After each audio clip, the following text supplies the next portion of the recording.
Bismillahirrahmanirrahim. Assalamu alaikum dear students. This is Sajjad Malik, your English teacher.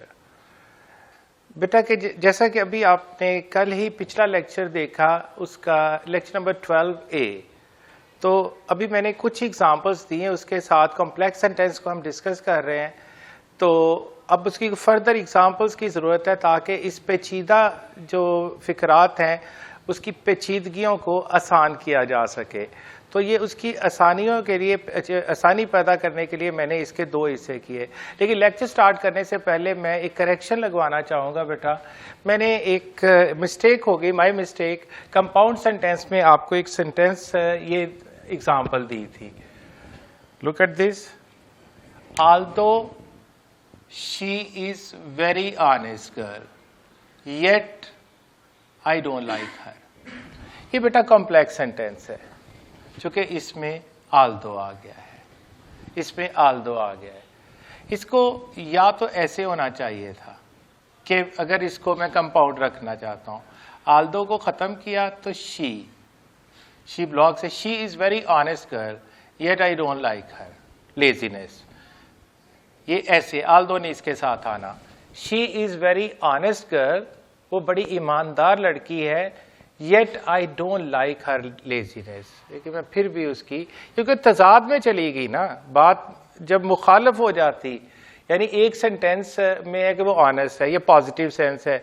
जब आपने negative sense में यानी उससे उलट बात देनी है तो फिर आप बट नहीं येट का यूज करते हो। तो ये कंपाउंड सेंटेंस इस सूरत बनता है, ऑल्दो को आप खत्म करेंगे। एक और एग्जांपल इसी तरह की येट की मैंने एक और एग्जांपल यहाँ पे दी है कंपाउंड सेंटेंस के लिए। याद रहे कि ये कंपाउंड सेंटेंस की मैं करेक्शन लगवा रहा हूँ, जो एक एग्जांपल गलत हो गई थी, और फर्दर जो कंपाउंड सेंटेंस की मैं उसी को बनाया कि आप ऑल्दो काट दे तो she is very honest girl yet I don't like her laziness. या फिर एक और भी एग्जांपल है कंपाउंड सेंटेंस की, he promised me not to tell a lie. उसने मुझसे वादा किया कि वो झूठ नहीं बोलेगा। He promised me not to tell a lie. उसने मुझसे वादा किया कि वो झूठ नहीं बोलेगा। Yet he didn't fulfill it. लेकिन फिर भी उसने अपना वादा पूरा नहीं किया। Yet he didn't fulfill it. उसने अपना प्रॉमिस फुलफिल नहीं किया। तो ये बेटा yet का यूज है ये इस तरह से। अगर ये कंपाउंड सेंटेंस है, यहाँ पर इस तरह से ये कंपाउंड सेंटेंस बनता है। तो यहाँ पर मैंने एग्जांपल दी, जैसे एक वो एग्जांपल है, अगर ऑल्दो साथ आ गया तो कॉम्प्लेक्स हो जाएगा। और यहाँ पर जो ऑल्दो के साथ ये ऑल्दो आया है या दो आ जाए, फिर उसके साथ येट कॉम्बिनेशन होता है ऑल्दो या येट का, फिर ये कॉम्प्लेक्स में जाता है। होपफुली आप इसे अच्छी तरह समझ गए होंगे। अब मैं नेक्स्ट एग्जांपल पे आता हूँ। मैंने एबल इज जस्ट नॉ में जो ई है उसका आइदर यहाँ यूज किया है। आइदर का मतलब होता है दो में से कोई एक, दो में से कोई एक। आइदर ही और हिज फ्रेंड्स। अब आइदर और का कॉम्बिनेशन होता है। देखिए अगर अकेला और आएगा तो वो कंपाउंड सेंटेंस हो जाता है। फॉर एग्जाम्पल आइदर ना होता, ही और हिज फ्रेंड्स होता तो ये कंपाउंड होता। लेकिन आइदर जब आ गया है तो अब ये कॉम्प्लेक्स सेंटेंस है। आइदर ही और हिज फ्रेंड्स, या उसने या उसके दोस्त, या उसने या उसके दोस्त have stolen my cell phone, मेरा सेल फोन चुरा चुके हैं। या तो वो या उसके दोस्त मेरा सेल फोन चुरा चुके हैं। ये आइदर और का कॉम्बिनेशन होता है। तो ये कॉम्प्लेक्स सेंटेंस की एक और एग्जांपल है। फिर नाइदर, नाइदर का कॉम्बिनेशन होता है नॉर के साथ, नाइदर नॉर। आइदर और होता है, नाइदर नॉर होता है, दो में से कोई एक भी नहीं। Neither you nor she will be find. ना तो तुम्हें ना उस लड़की को जुर्माना होगा, ना तुम्हें ना शी को, उस लड़की को जुर्माना होगा।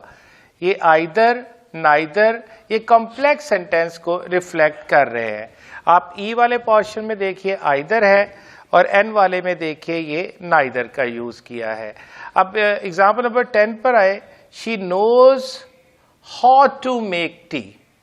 अब हाउ यहां पर बेटा WH फैमिली को रिफ्लेक्ट कर रहा है और वो जानती है कि चाय कैसे बनाते हैं, यानी इसका मतलब है चाय बनाना जानती है। जब किसी भी स्किल की बात होगी ना तो आप हाउ टू का यूज करते हैं, जैसे कि he knows how to drive the car, he knows how to swim, he knows how to teach, he knows how to treat the patient, she knows how to cook delicious meal.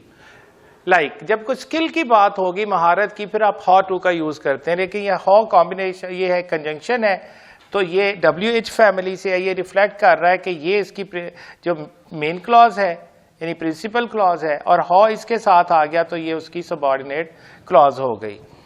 अब यहां पर बेटा आइए 11 example number 11 के ऊपर, I sold the car which I bought a few days ago, जो कि मैंने चंद दिन पहले खरीदी थी। अब विच बेटा ये WH फैमिली तो क्या रिफ्लेक्ट कर रहा है कि ये कॉम्प्लेक्स सेंटेंस है, और ये किसके साथ आया है, इस क्लॉज के साथ। तो ये आपकी इंडिपेंडेंट या मेन क्लॉज हो गई, और ये आपकी सबऑर्डिनेट क्लॉज ठहरी। सो वॉक फास्ट, तेज चलो, फास्टली नहीं होता बेटा, एडवर्ब फास्टली नहीं होता। वॉक फास्ट, तेज चलो। लेस्ट, कहीं ऐसा ना हो, you should miss the class, कि तुम्हारी क्लास छूट जाए। लेस्ट के बाद सब्जेक्ट के बाद शुड देना लाजम होता है। अब ये वॉक फास्ट ये आपकी मेन क्लॉज है, और ये लेस्ट के बाद जो आपकी क्लॉज है you should miss the class, ये आपकी सबऑर्डिनेट क्लॉज है। अब यहां पर नेक्स्ट एग्जांपल को देखिए बेटा, scarcely had I entered my house, बमुश्किल मैं अपने घर दाखिल ही हुआ था। स्कैर्सली बमुश्किल। अब ये स्कैर्सली देखें, एस वाले, स्कैर्सली या हार्डली, अब दोनों में से कोई एक यूज कर सकते हैं। Had I entered my house, बमुश्किल में अपने घर दाखिल ही हुआ था। When, WH family when it started raining, जब बारिश होना शुरू हो गई। अब यहां पर बेटा अगर आप गौर करते हैं तो ये दोनों आपकी सबऑर्डिनेट क्लॉजेस है, चूंकि ये भी स्कैर्सली साथ ले रहा है और ये कंजंक्शन व्हेन ले रहा है, तो हमें एक प्रिंसिपल क्लॉज इसके लिए चाहिए। तो प्रिंसिपल क्लॉज को फिर प्रोड्यूस करना है कि इन दोनों के साथ हम किस तरह से कर सकते हैं। I left the office for my house. अब ये हो गई बेटा, I left the office for my house, मैं ऑफिस से निकला अपने घर के लिए। अब आप इसको ऐसे लिखेंगे, स्कैर्सली बमुश्किल।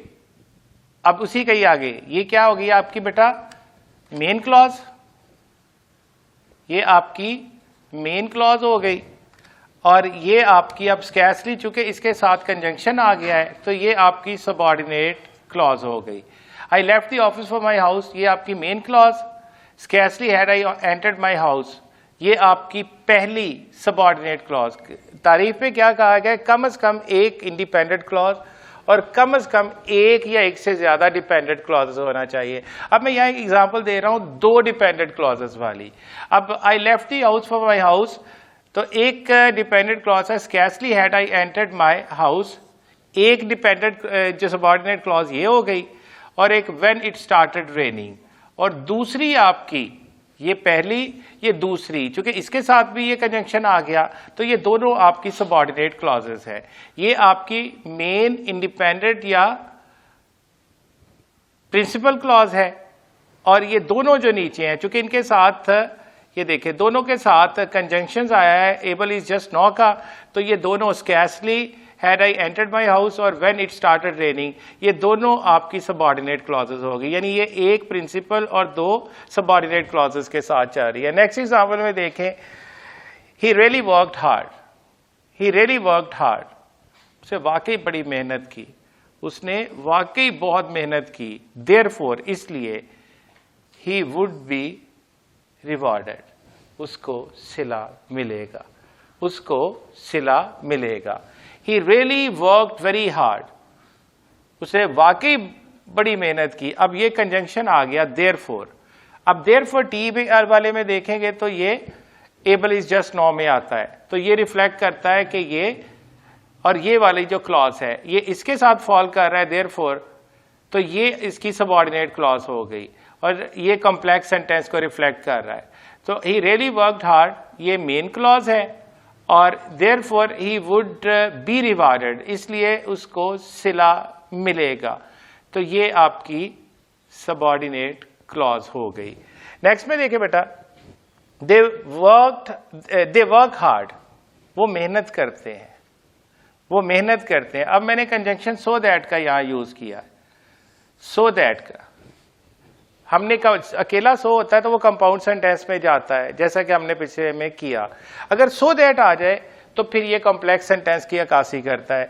वो मेहनत करते हैं सो दैट, ताकि they may get admission in a medical college, ताकि वो किसी मेडिकल कॉलेज में दाखला ले सके।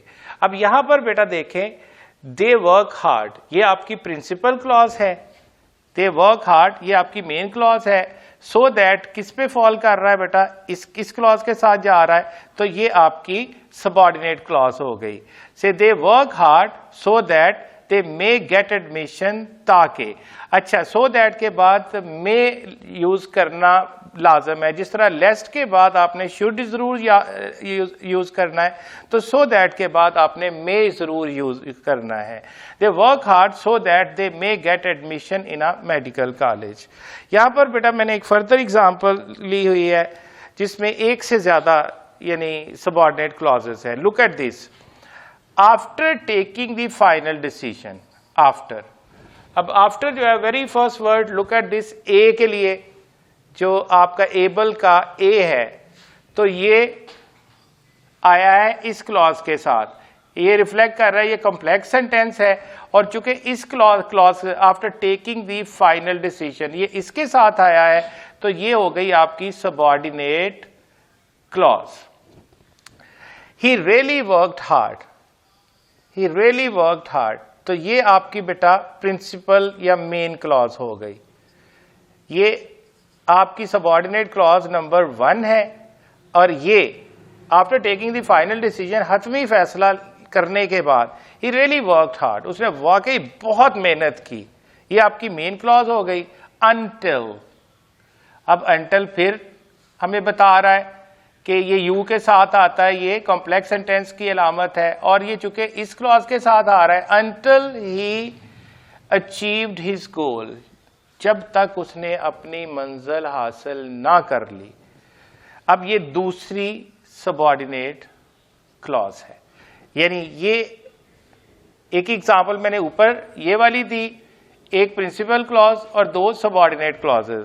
अब यहां पर एक सबऑर्डिनेट क्लॉज पहले, फिर दूसरी मेन क्लॉज से एक पहले सबऑर्डिनेट क्लॉज आई है, और एक सबऑर्डिनेट क्लॉज जो है वो मेन क्लॉज के बाद आई है। तो 2 सबऑर्डिनेट क्लॉजेस और एक main clause. And one more example and the last one, once he decided to do something. Look at this, ओ के साथ ये वंस का यूज है। वंस ये कंजंक्शन आ गया इस क्लॉज के साथ, once he decided to do something, जब वो कुछ कर लेने का फैसला, वंस ही डिसाइड्स, जब वो कुछ करने का फैसला कर लेता है, he focuses on his work, वो अपने काम पर ही फोकस करता है, even though, हत्ता के, forgetting his health, अपनी सेहत को भूलते हुए भी, सेहत की परवाह ना किए करते हुए भी। अब ये देखें, once he decides to do something, ये बेटा कंजंक्शन इस क्लॉज के साथ आ गई, तो ये कौन सी क्लॉज है बेटा, ये सबऑर्डिनेट क्लॉज नंबर 1। तो ही फोकसेस ऑन हिज वर्क, ये कौन सी क्लॉज है बेटा, ये है मेन क्लॉज, बिल्कुल सही। और अब ये इवन दो के बाद जो अब चूंकि ये इस क्लॉज के साथ इवन दो आ रहा है, इवन दो जो है वो कॉम्प्लेक्स सेंटेंस की अलामत है, ये able is just now formula है। So even though forgetting is health, हत्ता के अपनी सेहत को भी नजरअंदाज करते हुए। तो ये दूसरी सबऑर्डिनेट क्लॉज है। यहां पर बेटा मैंने आपको मल्टीपल एग्जांपल्स दी, तो उस पेचीदा फिक्रे को की पेचीदगियों को दूर करने के लिए जिसमें कम से कम एक मेन क्लॉज और कम से कम एक सबऑर्डिनेट क्लॉज आना जरूरी है। और ये able is just no formula ये की है बेटा इसकी, इसको आपने मेहनत करना पड़ेगी। आप एक दफा once in a day 10 days ये प्रैक्टिस करेंगे कि मैंने देखना है कि फैन बॉय से कौन से कंजंक्शन बनते हैं, फिर अपने साथी को या किसी से कहते पूछें या खुद अपना रिकॉल करें। और एक दफा एबल इज जस्ट नॉट से जो जो कंजंक्शंस बनते हैं एक दफा आपके दिमाग में ये छप गए तो बाकी चीजें आपके लिए बहुत आसान हो जाएंगी। अब ये ना समझिएगा कि ये बात यहाँ पे खत्म हो गई। जब मैंने ट्रांसलेशन में आना है तो इन सारी चीजों का अलग अलग ट्रांसलेशन प्रैक्टिसेस के साथ आपको यूज करवाना, लेकिन उस वक्त आप भूलिएगा ना कि ये कौन सा सेंटेंस है, ये सिंपल है, कंपाउंड है या कॉम्प्लेक्स सेंटेंस है। तो यहाँ पर बेटा मैं बात आज की ख़त्म करता हूँ। इंशाल्लाह अब अगले लेक्चर में इसकी लास्ट स्ट्रक्चर वाइज काइंड जो है कंपाउंड कॉम्प्लेक्स के साथ इंशाल्लाह कल मिलेंगे। तब तक के लिए अल्लाह हाफिज़।